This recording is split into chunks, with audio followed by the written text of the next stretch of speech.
नमस्कार दोस्तों, कैसे हैं आप सभी का स्वागत है मेरे चैनल वैदिक सेंट्रल में। आज मैं आपके लिए लेकर आई हूँ भगवान शिव की पुत्री अशोक सुंदरी के जन्म और विवाह की कथा। तो चलिए कथा शुरू करते हैं। अशोक सुंदरी भगवान शिव और माता पार्वती की पुत्री हैं, जो कार्तिकेय और गणेश जी की बहन भी हैं। अशोक सुंदरी का विवाह राजा नहुस से हुआ था।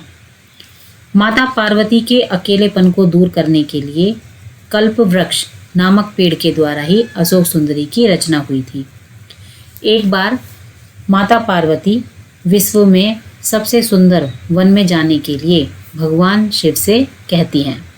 तब भगवान शिव अपनी पत्नी को नंदनवन ले जाते हैं।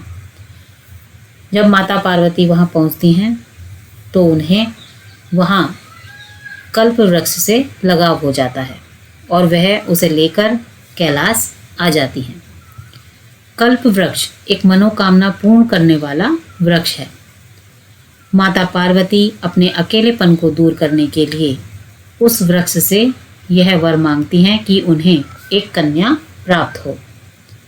तब कल्प वृक्ष द्वारा अशोक सुंदरी का जन्म होता है।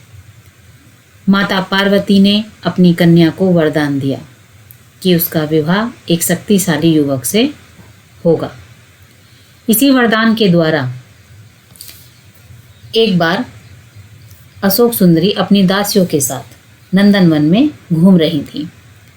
तभी वहाँ हुंड नामक राक्षस आ जाता है, जो अशोक सुंदरी की सुंदरता से मोहित हो जाता है और अशोक सुंदरी से विवाह करने के लिए कहता है। लेकिन अशोक सुंदरी ने अपने वरदान और विवाह के बारे में उसे बताया कि उनका विवाह नहुस से ही होगा। यह सुनकर राक्षस कहता है कि वह नहुस को मार डालेगा। अशोक सुंदरी को यह सुनकर बहुत गुस्सा आता है और वह उस राक्षस को श्राप दे देती हैं कि जा दुष्ट, तेरी मृत्यु नहुस के हाथों ही होगी। यह सुनकर वह राक्षस डर जाता है, घबरा जाता है।